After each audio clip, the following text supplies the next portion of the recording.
Ever feel like you're just completely drained? Really? No matter how much sleep you get, you're still running on fumes. Oh, You're yes. not alone. Definitely not.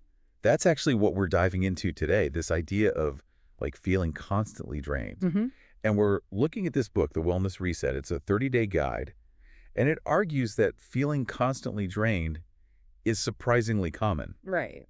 and, more importantly, fixable, which is good news. Yeah, definitely. So in our deep dive today, Mhm. we're going to unpack the book's core principles. Okay. We'll highlight the most actionable tips Sounds good. so you can actually apply this stuff to your life, because what's the point of knowing it if you can't use it, Yeah, right? exactly. So one of the things that really stood out to me when I was reading this book was how it kind of tackles the problem. Mm-hmm.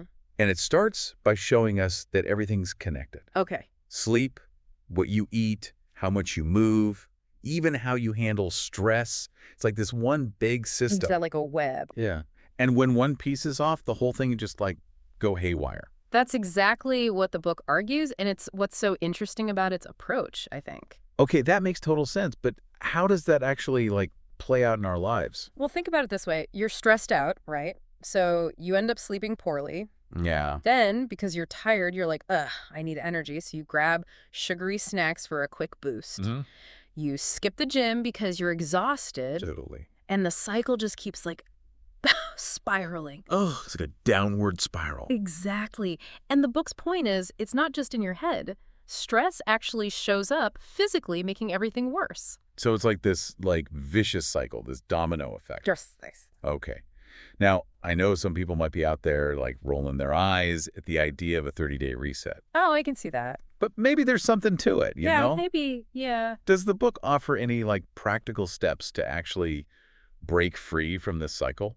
Absolutely. Yeah. Yeah, it lays out a 30-day reset. It frames it as this like manageable way to make real change, Oh, wait. lasting change. Lasting change. That's the key. That's the goal, right? And it emphasizes that the key is small, consistent steps that kind of build on each other. Okay, so it's not about like overhauling your whole life at once. No, not at all. It's about building those good habits. And there's even this self-assessment tool in there to help you figure out what needs the most attention. And it's not just like sleep and diet. It delves into your emotional well-being too. Like, how are you really feeling? That's a really good point, because I think we often focus on the physical stuff, but we forget about the emotional side of things. Yeah, for sure.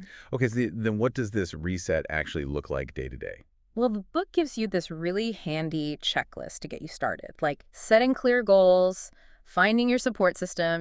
We all need those cheerleaders in our corner, Oh, yeah, for sure. stocking up on healthy snacks, maybe getting yourself a new water bottle to encourage you to, stay hydrated. Yeah. But most importantly, the book says schedule time for your well-being. Like, literally put it in your calendar. It's about making it a priority. Exactly. Be intentional. Okay, I love that. Now, let's talk about food. This is usually where things get a little tricky, Oh, right? right.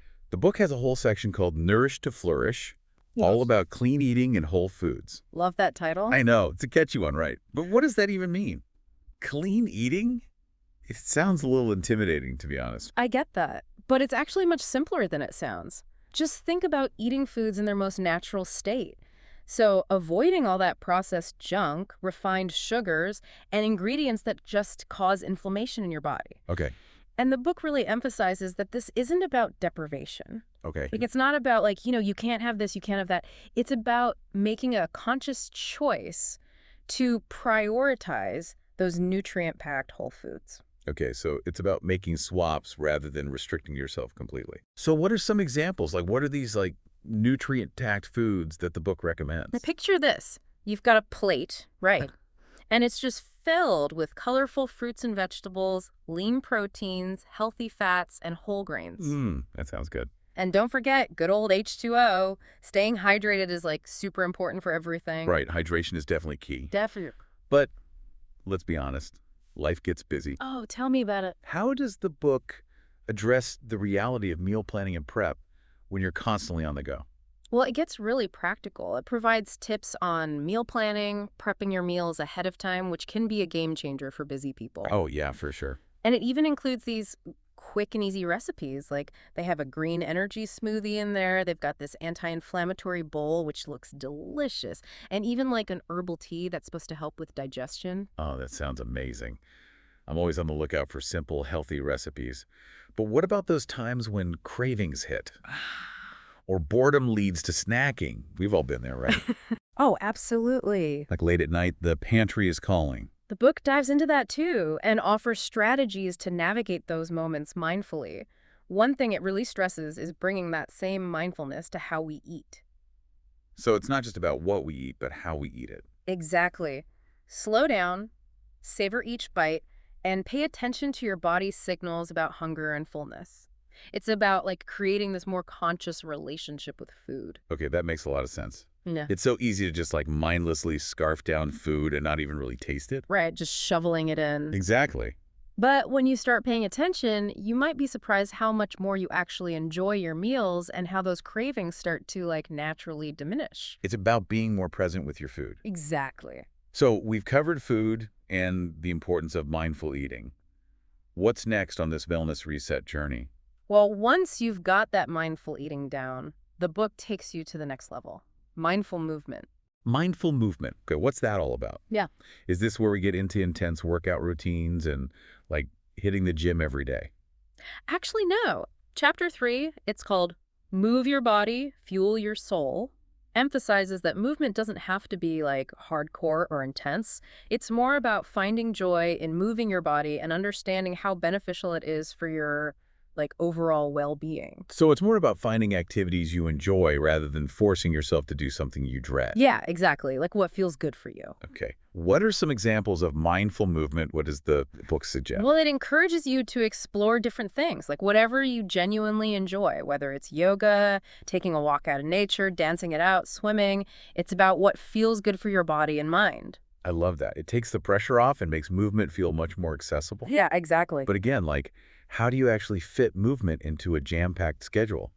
It's so easy to let exercise fall by the wayside when life gets hectic. Oh, yeah. I struggle with that all the time. But the book has some good ideas, like starting small, setting those reminders. You know, our phones are good for something, right? Yeah. And it even suggests, like, combining exercise with mindfulness. For example, instead of just zoning out on the treadmill, try focusing on your breath and how your body feels as you move. Okay, so it's about being present in your movement, not just going through the motions. Exactly. But what about rest? Where does that fit into this whole reset thing? Oh, rest is crucial. The book dedicates a whole chapter to it, actually. It's called The Power of Rest, Stress, Sleep, and Recovery. And it starts with this really powerful statement. Rest is not a luxury, it's essential. Oh, I love that. Because in our always-on culture, we often feel guilty for taking time to rest. Yeah, Yeah. you know, But the book is saying that rest is just as important as, like, diet and exercise. it's right up there with them. It really is. And you know, the book goes on to explain how chronic stress is a silent killer. It fuels inflammation, messes with your sleep, throws everything off balance. So it's not just about feeling tired. It's about the actual physical effects that stress has on our bodies. Exactly. It's real. Okay, so does the book offer any practical tips for managing stress and improving sleep? It absolutely does. It covers things like deep breathing exercises, meditation, journaling, and bringing mindfulness into your daily life, like little things you can do anytime, anywhere. Those are great, and they're so simple. I find that even a few minutes of deep breathing can make a huge difference in my stress levels. For me too, for sure. Okay, so what about sleep? Well, when it comes to sleep, the book calls it a superpower, which I love. That's a great way to put it. Yeah, and it really highlights how vital those zizzies are for our physical and mental well-being. Like, we need sleep to function. So what are some of the sleep hygiene tips the book suggests? It recommends sticking to a consistent sleep schedule. You know, like going to bed and waking up around the same time each day, cutting down on screen time before bed, no more doom scrolling on social media till 2 in the morning, I guess. Oh, yeah, right. Easier said than done. And creating a relaxing wind-down routine to signal to your body that it's time to rest. Okay, so it's all about setting yourself up for sleep success. Exactly. And the book really emphasizes self-care and taking intentional rest days. Yes. Not just to prevent burnout, but to actually enhance your performance in the long run. It's like hitting the pause button so you can come back stronger. Exactly. It's not about being lazy. It's about being strategic. I like that. So we've covered nutrition, movement, and rest, all crucial elements for a wellness reset. The foundation, really. Yeah, the foundation. But how do we make these changes actually stick? That's the million-dollar question, right? We'll delve into that and more right after this quick break. Welcome back to our deep dive into the wellness reset. Before the break, we were talking about how crucial rest is Yeah. for our overall well-being, but the book doesn't stop there. Okay. It actually goes deeper, exploring the science behind these lifestyle changes. It's not just about feeling better, it's about understanding how these choices can really impact your health, like at a cellular level. Yeah, and that's what I love about this book. It empowers you with knowledge. Yeah. So you're not just blindly following rules, you're making informed choices Right. based on like a deeper understanding of how your body actually works. Exactly. And one of the most fascinating things the book reveals is this whole gut-brain connection. Okay. You might be surprised to learn that those trillions of bacteria living in your gut can really impact your mood, your sleep, even your immunity. I never realized how much my gut health could impact my mood. Yeah? That's fascinating. So what does the book say about strengthening this gut-brain connection? Well, it explains how chronic stress can actually disrupt that balance of bacteria in our gut. And that can lead to inflammation and a whole host of other problems. Okay, so stress messes with our gut bacteria. But can we do anything to counteract that? Absolutely. That's the good news. We can actually influence our gut health through the foods we eat, the way we manage our stress, even the amount of sleep we get. So it all circles back to those core principles we talked about earlier. Diet, stress management, sleep. Yep, it's all connected. It's all connected. Okay. Yeah. But what are some specific things we can do to, nourish our gut? Well, the book recommends incorporating fermented foods like yogurt or kimchi into your diet, eating plenty of fiber-rich fruits and vegetables, and even considering a probiotic supplement. It's all about creating an environment where those beneficial bacteria can, thrive. Right. If we're feeding our gut good stuff, it's going to function better. Exactly. And it's going to have a positive impact on our overall health. It's amazing how this book weaves together ancient wisdom with modern science. I agree. It takes those time-tested practices like mindfulness and meditation, and it explains how they actually work from a scientific perspective. It's not just, woo-woo stuff. There's real evidence to back it up. So what does the book say about how mindfulness actually works? Well, it explains that mindfulness practices can actually, rewire our brains, calming our nervous system, reducing stress hormones, and even improving our focus and cognitive function. It's like giving your brain a workout, but in a relaxing way. Right. Exactly. And those benefits extend to our physical health, too, right? Oh, absolutely. The book actually cites studies showing how mindfulness can lower blood pressure, improve sleep quality, and even boost our immune response. It's not just about feeling more zen, it's about actually equipping our bodies to better handle the stresses of modern life. So it's not just about what we eat or how much we move. It's about how we think Right. and how we manage our inner world. Yeah, and that's a key takeaway from this book, I think. It's about taking this holistic approach to well-being, addressing all aspects of ourselves, mind, body, and spirit. And it's about putting those principles into practice, not just reading about them. Right, because knowledge is power, but only if you use it. Speaking of putting it into practice, does the book offer any guidance on how to actually implement these changes? Yeah. Because it can feel kind of overwhelming to try and change everything at once. I know, it can. But that's where the book shines. It has a whole section on creating a personalized wellness plan. It helps you identify your unique needs, set realistic goals, and track your progress. It even suggests finding an accountability partner or joining a support group to help you stay motivated. Because we all need support and encouragement, especially when we're making big lifestyle changes, right? Oh, absolutely. And the book acknowledges that setbacks are going to happen. Oh, yeah. It's not about being perfect. It's about how you handle those challenges, how you get back on track. Right. It's about learning from those challenges, using them as opportunities for growth. Yeah, exactly. And it's about self-compassion, too. We tend to be so hard on ourselves. Way too hard. Yeah, when we don't meet our own expectations. So the book is saying it's okay to stumble. Right. As long as we learn from it and keep moving forward. And that brings us to another important aspect. Mindset. Yes. How does that fit into the whole picture? Well, the book argues that it's not just about changing your habits, it's about shifting your perspective.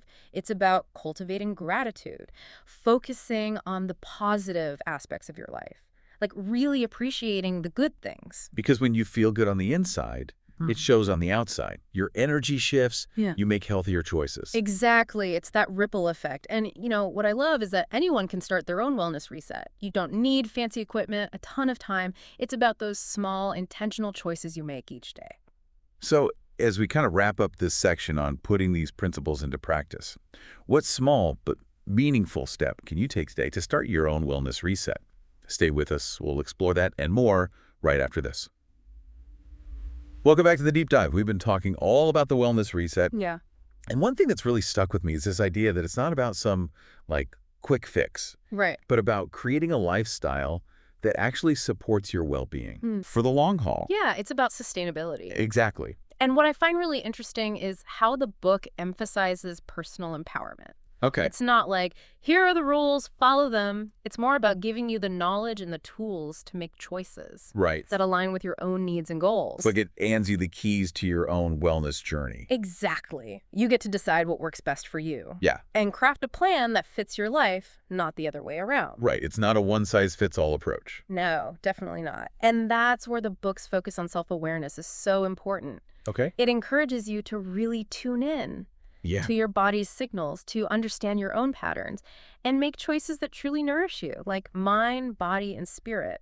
So it's about getting curious about yourself, Yeah. experimenting to see what feels good, what gives you energy, what helps you thrive. Exactly. Like, we're all different, right? What works for one person might not work for another. The book encourages you to embrace that individuality and create a wellness plan that feels authentic and sustainable for you. I love that. Yeah. Now, I know some people might be thinking, okay, this all sounds great, but what about when I inevitably slip up? Yeah. Life happens, right? You're not going to be perfect all the time. Oh, absolutely. And the book acknowledges that setbacks are going to happen. It's not about being perfect. It's about how you handle those challenges Yeah. and get back on track. Right. It's about resilience. Exactly. Yeah. And self-compassion. We're often way too hard on ourselves. Yeah, when we don't meet our own expectations. So the book is saying, look, it's okay to stumble Yeah. as long as we learn from it and keep moving forward. It's about progress, not perfection. Okay. And that brings us to another really important aspect, mindset. Mindset, yes. So how does that fit into this whole wellness reset? Well, the book argues that it's not just about changing your habits, it's about shifting your perspective. Okay. It's about cultivating gratitude, focusing on the positive aspects of your life. Because when you feel good on the inside, it shows on the outside. Your energy shifts, you make healthier choices naturally. Exactly. It's that ripple effect. And what I love is that, anyone can start their own wellness reset. You don't need fancy equipment. You don't need a ton of time. It's about those small, intentional choices that you make each day. Exactly. It's about those little wins that add up over time. So as we wrap up our deep dive into the wellness reset, I want to leave you with this. What small step will you take today to prioritize your well-being? Maybe it's drinking an extra glass of water, taking 5 minutes to meditate, or simply choosing a healthy meal. Remember, even small changes can make a big difference over time. It's about showing up for yourself Yeah. day after day and making choices that nourish your mind, body, and spirit. Your well-being is worth it. That's it for this deep dive. We hope you found it insightful and empowering. And remember, your wellness journey is unique to you, so embrace the process, be kind to yourself, and enjoy the ride.